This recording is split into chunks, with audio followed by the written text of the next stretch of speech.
सो hey guys, कैसी हो यार आप सब। आई होप सब ठीक होंगे, बढ़िया होंगे। गाइस मैं भी ठीक हूँ, बढ़िया हूँ। So guys, Shyam and Sonal love story के पिछले पार्ट में हम लोगों ने देखा ही था कि यार यहाँ पे तो हमारी जॉय वो फाइनली क्षमा को लेके उसी के घर पे आ जाती। मतलब जहाँ पे हम देखती हैं कि वहाँ पे तो सिर्फ क्षमा के पापा नहीं यार, साथ साथ हमारी जॉय की भी बाप वही थी। आई मीन जो क्षमा की पापा थी वही बुरा और जालिम इंसान हमारी जॉय की भी बाप थी ना, वो भी जन्मदाता। और तो उस गंदा सा आदमी की तो अपनी बच्ची की, अपनी औलाद की कोई फिक्र ही नहीं था ना। उनकी तो बस एक ही काम था, हर टाइम अपने पैसा की क्षमता और पावर दिखाना, जो शिमा को भी पसंद नहीं था और नहीं जॉय को। और तो सिर्फ वही नहीं यार, उन्होंने तो ऐसे इंसान था जो अपनी एकलौती औलाद को, अपनी एकलौती बेटी को ऐसी हालत में देखने के बाद भी मानो उनकी कोई रिएक्शन ही नहीं था, कोई फिक्र ही नहीं था, कोई चिंता ही नहीं था। मानो जैसे पता नहीं मेरे सामने कौन खड़ी है, जैसे उनकी कुछ नहीं लगती। उन्होंने ऐसे खड़ी हुए उसे देख रही थी और तो क्या ही कहती, उल्टा तो उससे बहुत ही ज़्यादा डांट दी थी, जिस पे क्षमा कुछ भी नहीं कहती और जॉय को थैंक्स करती। उसके बाद सीधा अंदर चले जाती। जो तो एक के इधर जॉय को भी बहुत गुस्सा आता, उसे बहुत बुरा लगता है यार शिमा की हालत पे, उसकी कंडीशन पे कितनी बुरा हालत है। और थोड़े सच में उसकी पापा है ना, ये कैसी पापा है। कोई पापा इतनी बुरा, इतनी जलीम कैसे हो सकती है। ओह माय गॉड, अगर अपनी आंखों से नहीं देखती ना तब तो शायद किसी को पता भी नहीं चलता यार कि कोई बाप इतनी भी बुरा हो सकती है। वो भी खुद की सगी बाप यार, इतनी बुरा, इतनी रोड। मतलब मनुष्य से खुद के अंदर ना कोई दया है और ना ही कोई प्यार मोहब्बत यार। क्या बोलूं इस ऐसे इंसान को। खैर जॉय वहां से जाने लग जाती तो वो चलते हुए अचानक रुक जाती कि एक मिनट, आपसे एक बात कहना था। असल में मैं जितनी मेरी माँ को जानती हूँ ना, इसमें अगर मैं ऐसी हालत में, ऐसी कंडीशन में, इतनी रात में गौरा थी ना, तो कुछ भी जानने से पहले, सबसे पहले उन्होंने भाग के आके मुझे अपने सीने से लगा ली थी। मेरी पूरी बॉडी पे चेक करती कि मुझे कहाँ चोट लगी है, कहाँ खड़ूस लगी है। मेरी सर पे हाथ बुलाती कि कहीं मुझे पेन तो नहीं हो रहा है, कहीं मुझे दर्द तो नहीं हो रहा है। मेरी बॉडी में चोट सोच के परेशान हो जाती, पागल हो जाती। कब मुझे खाना खिलाएगी, कब मुझे मेडिसिन खिलाएगी। और मेडिसिन खिलाने के बाद पता है उन्हें वेट करना पड़ता कि कब मेरी पेन ख़त्म होगी, कब मेरी दर्द ख़त्म होगी। उन्होंने मेरे सर के पास बैठे रहता, मेरे बारे में सोच सोच के उनकी दिन रात कब गुजर जाती किसी को पता नहीं चलता। पर बाप ऐसी होती है मुझे कभी पता नहीं था। अब तक दिल में अपने बाप को देखने की जो शौक था, जो इच्छा था, उन्हें ढूंढने की जो कोशिश था ना, उसके बाद वो हमेशा के लिए ख़त्म हो गया, हमेशा के लिए। कौन कह सकती है वो इंसान भी शायद बिल्कुल अब की जैसा ही हो, जिसकी आँख प्रॉपर्टी और पैसा से बंधा हुआ हो। उसके आगे औलाद की कोई वैल्यू ही नहीं है। तो क्या बोलूं यार, जॉय तो ऐसे ही बोलती और सीधा गुस्से से वहाँ से निकल जाती।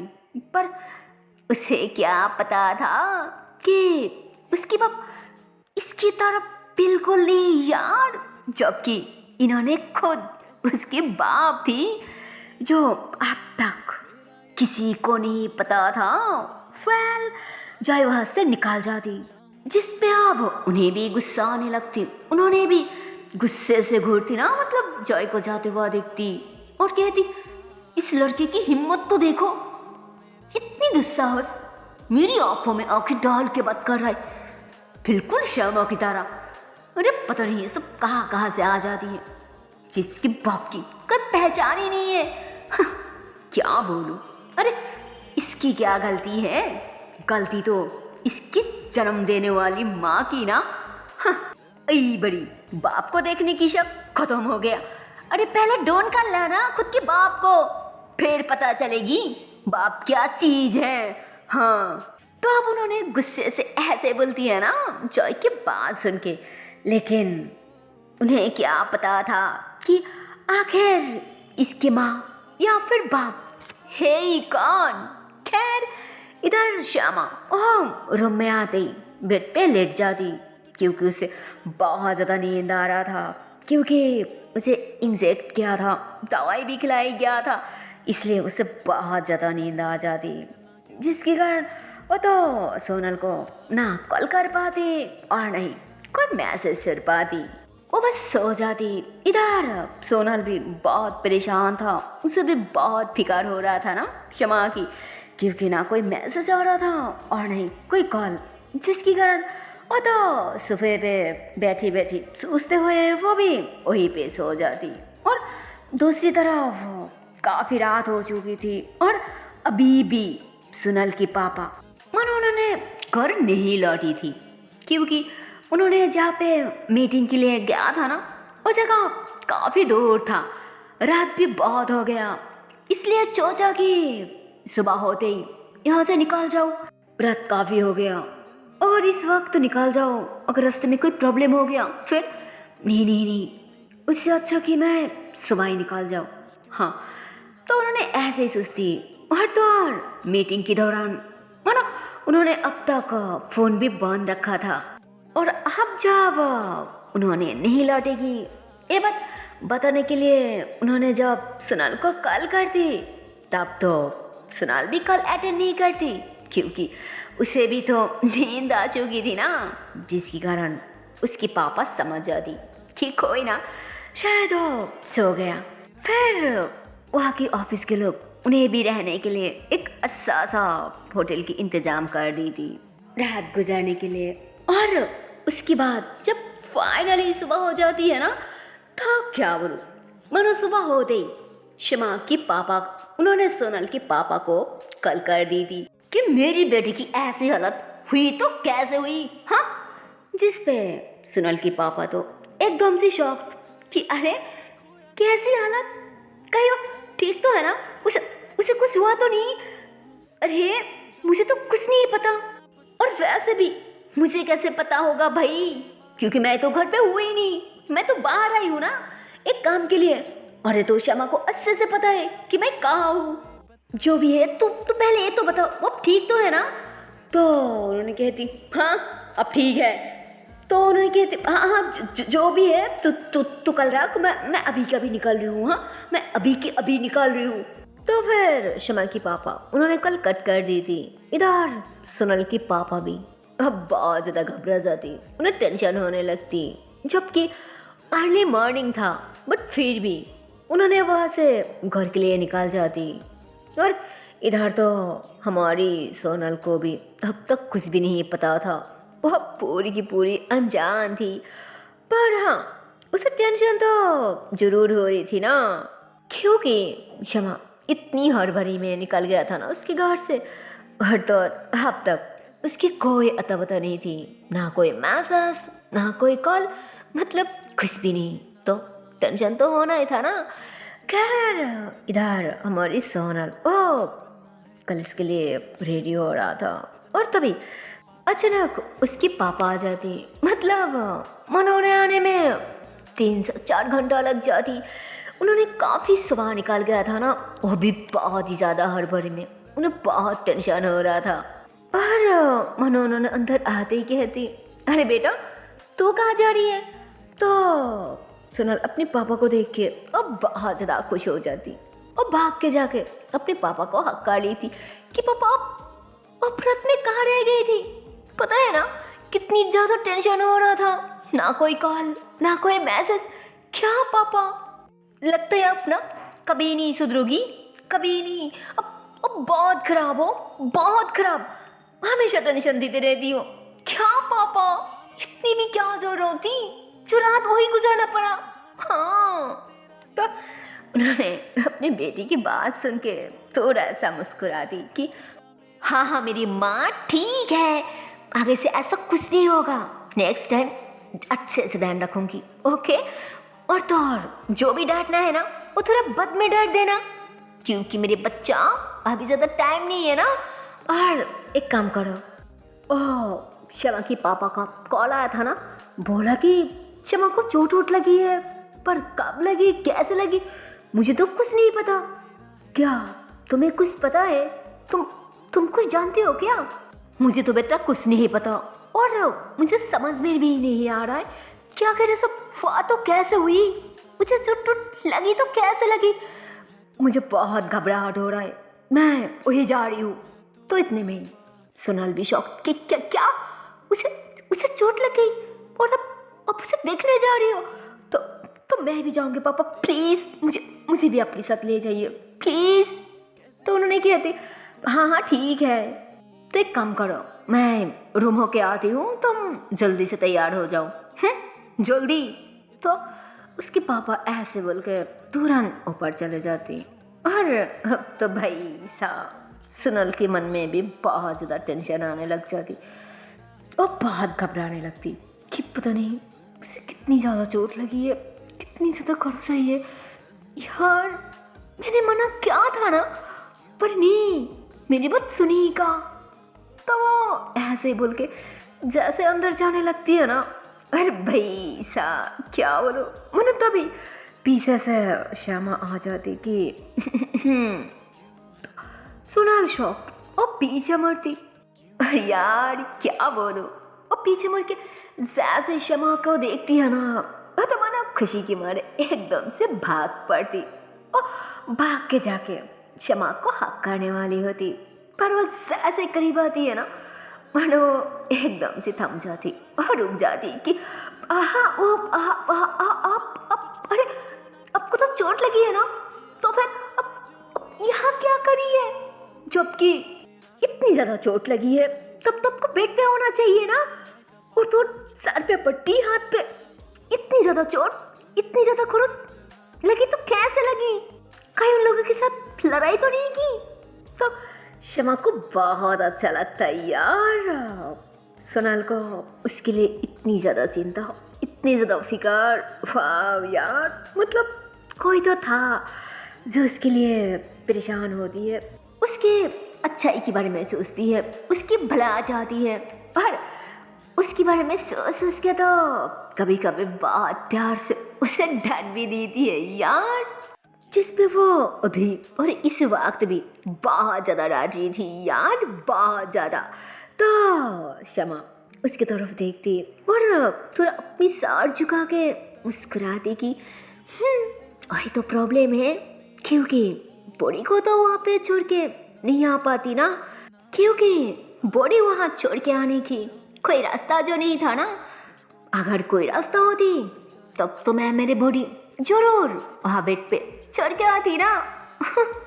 तो उसके बाद सुन के सोनल गुस्सा हो जाती कि दैट अब ऐसे क्यों, अब हर बात इतनी मजाक में क्यों लेती है यार, क्या बोलूँ, इसलिए तो कभी कभी ना अब पे बहुत गुस्सा आ जाती है, इतनी ज़्यादा जख्म भरी पे, तो ऐसी हालत में अब बेड से उठी तो क्यों उठी, आपको यहाँ आना नहीं चाहिए था, और आपको रेस्ट करना चाहिए था, इस वक्त आपको रेस्ट की सख्त जरूरत है, अब ऐसा बिल्कुल ठीक नहीं गया।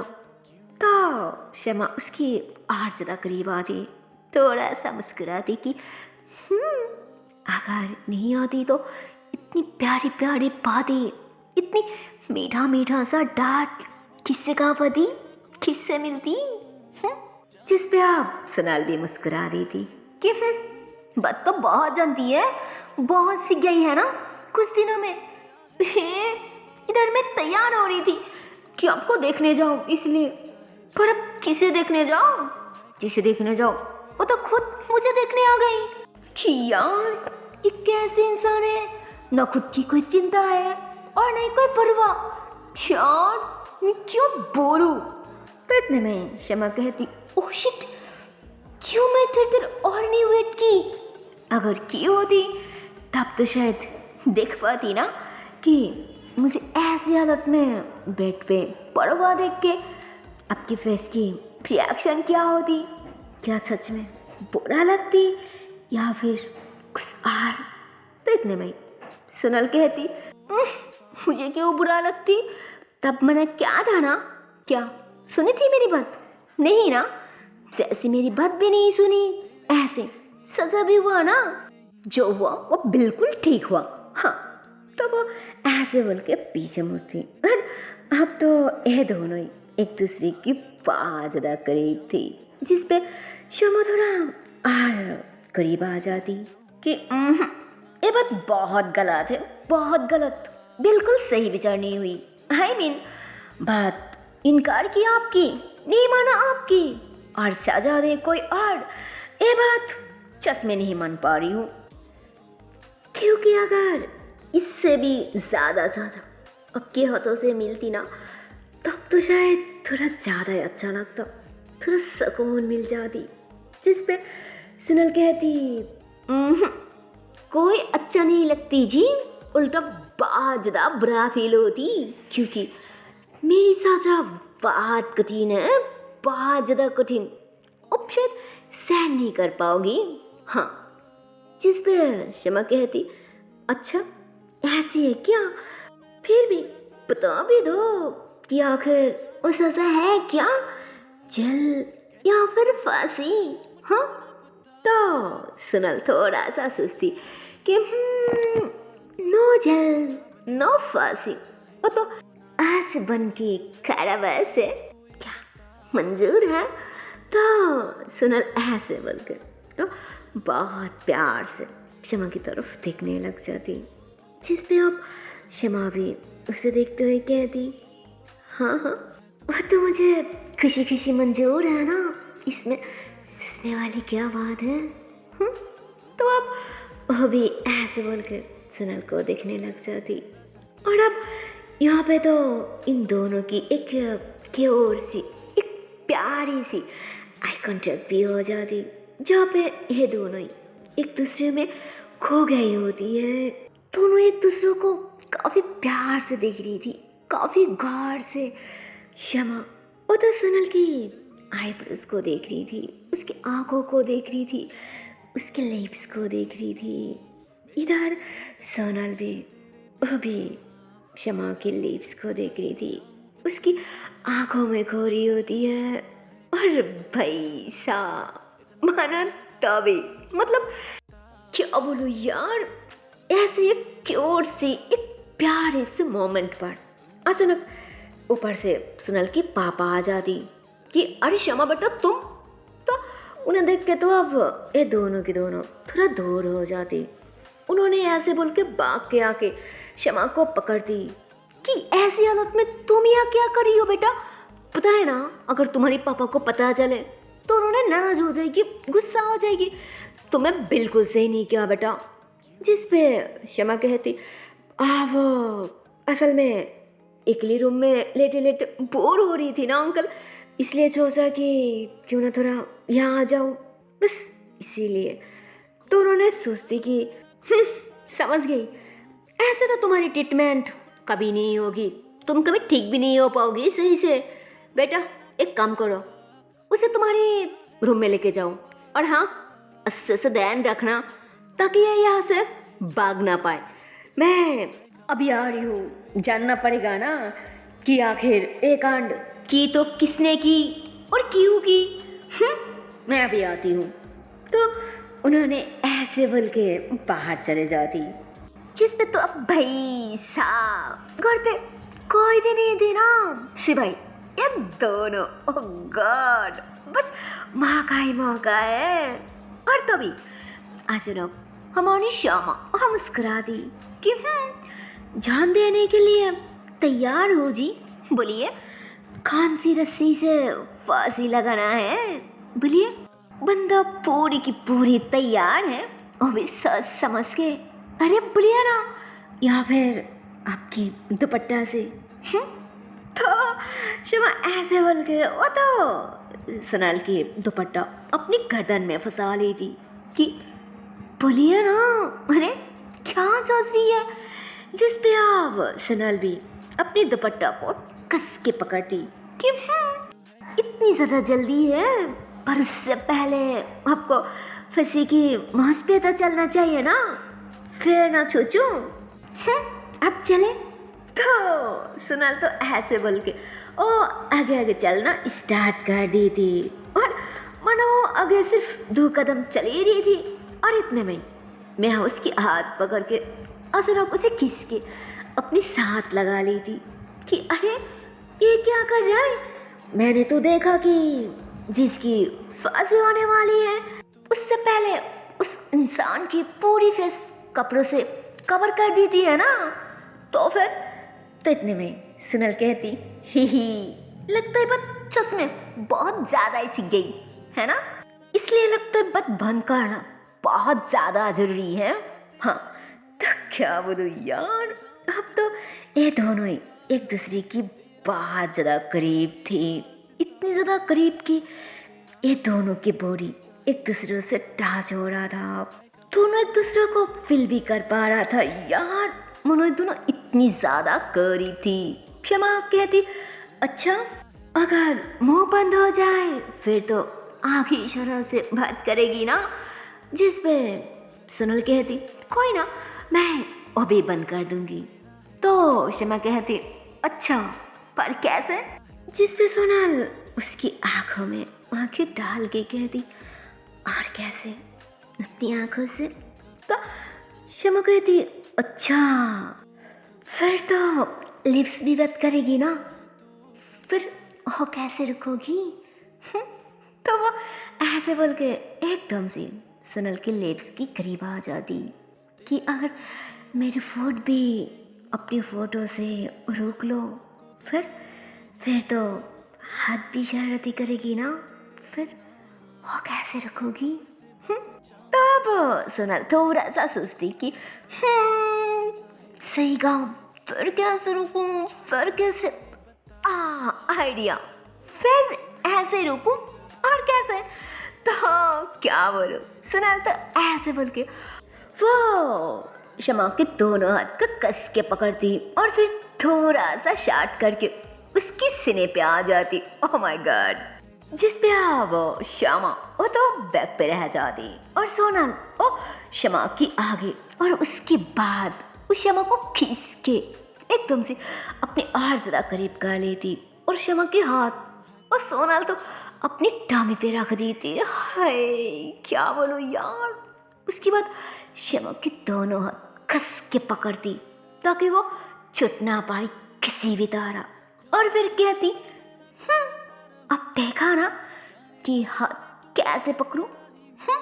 तो क्या बोलूं, सोनल तो ऐसे बोलती बट हमारी श्यामा ओह माय गॉड वो तो पागल हो रही थी। मतलब प्यार करने वाला, पसंद करने वाला, लाइक करने वाला उसकी इतनी ज़्यादा करीब है, ऊपर से उसकी बॉडी को टच कर पा रही थी, छू पा रही थी। ओह माय गॉड क्या अब बोलूं, जिस पे तो अब बेचारी को बहुत ज़्यादा फीलिंग्स आ रही थी। उसकी सांस भी तेज होने लग जाती और उसकी हार्ट बीट तो माना धक धक धक धक कर रही थी यार। वो तो एकदम से पागल हो रही थी, उसे समझ नहीं आ रहा था कि यार मैं करूँ तो क्या करूँ यार, इस लड़की मेरी इतनी करीब क्यों आ रहा है। तो वो ऐसे ही सोचने लग जाती। और इधर सोनल को तो कुछ भी नहीं पता था ना, मतलब जो हमेशा उसे फील किया करती, पर वो अब इस टाइम हंस रही थी, मुस्कुरा रही थी, और जो फील नहीं कर पा रही थी वो आज इस वक्त फील कर पा रही थी। उसे बहुत अच्छा लग रहा था, पर वो बहुत ज़्यादा घबरा रही थी यार। वेल जो भी है, पर वो सब देखने के लिए तो आप लोगों को देखना पड़ेगा नेक्स्ट पार्ट। सो जल्दी है नेक्स्ट वीडियो पे, तब तक के लिए टाटा बाय बाय। पर जाने से पहले एक छोटी सी रिक्वेस्ट है यार, अगर वीडियो को अब तक लाइक नहीं किया, शेयर नहीं किया तो सच में एक बहुत गलत बात है यार। अरे जल्दी से लाइक कर दो, शेयर कर दो और चैनल को कर दो subscribe. Okay tata and bye bye. So take care guys, bye bye.